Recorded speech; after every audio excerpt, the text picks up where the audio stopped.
यह कहानी उत्तर प्रदेश में रहने वाले 15 साल के लड़के पंकज के साथ हुई एक सच्ची घटना पर आधारित है। एक शाम पंकज अपनी ट्यूशन खत्म करके घर जाने के लिए बस स्टॉप पर बैठा बस का इंतजार कर रहा था। तभी उसने देखा कि एक बूढ़ी औरत वहीं बैठी रो रही थी। यह देखकर पंकज को बहुत बुरा लगा और इंसानियत के नाते उसने उस औरत को पानी ऑफर किया। लेकिन जैसे ही उस औरत ने पानी की बोतल ली, उसने अचानक रोना बंद कर दिया।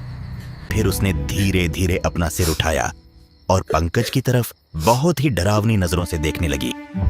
कुछ सेकंड तक वह बिना पलक झपकाए उसे घूरती रही और फिर बेहद भारी और खौफनाक आवाज में बोली, क्या तुम्हें पता है मेरा पति कहाँ है?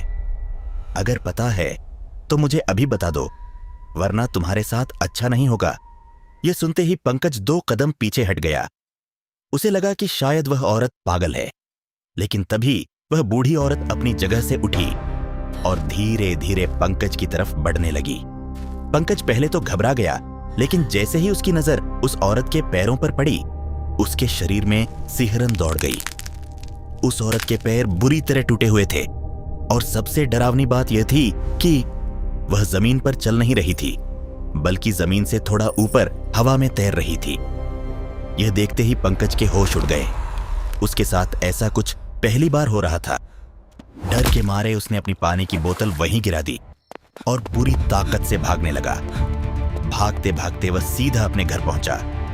उस रात वह पूरी शाम यही सोचता रहा कि आखिर वह औरत कौन थी और उससे इस तरह बात क्यों कर रही थी, लेकिन उसे कुछ समझ नहीं आया।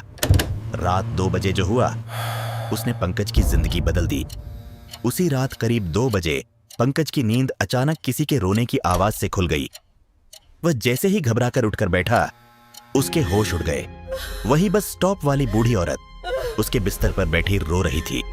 उसकी आंखें काली पड़ चुकी थीं, चेहरा अजीब तरह से टेढ़ा हो गया था और उसके हाथ में वही पानी की बोतल थी जो पंकज बस स्टॉप पर छोड़ आया था। लेकिन इस बार उस बोतल में पानी नहीं था, उसमें खून भरा हुआ था। यह देखते ही पंकज की चीख निकल गई, लेकिन इससे पहले कि वह कुछ समझ पाता, वह औरत अचानक उसकी तरफ झपटी और उसका गला दबाने लगी। उसका चेहरा इतना डरावना था कि जैसे वह पंकज को उसी वक्त जिंदा निगल जाएगी। वह बार बार एक ही बात कह रही थी, तूने मेरे पति को मारा है, तूने मेरे पति को मारा है। पंकज डर के मारे जोर जोर से चिल्लाने लगा और फिर अचानक सब गायब हो गए। पंकज की चीख सुनकर उसके मम्मी पापा भागते हुए कमरे में आए। जैसे ही उन्होंने कमरे की लाइट ऑन की, वह बूढ़ी औरत अचानक गायब हो गई। कमरे में अब कोई नहीं था। पंकज बुरी तरह कांप रहा था। वह रोते हुए अपने मम्मी पापा को सब कुछ बताने लगा, लेकिन उसके मम्मी पापा को लगा कि शायद उसने कोई बहुत बुरा सपना देखा है।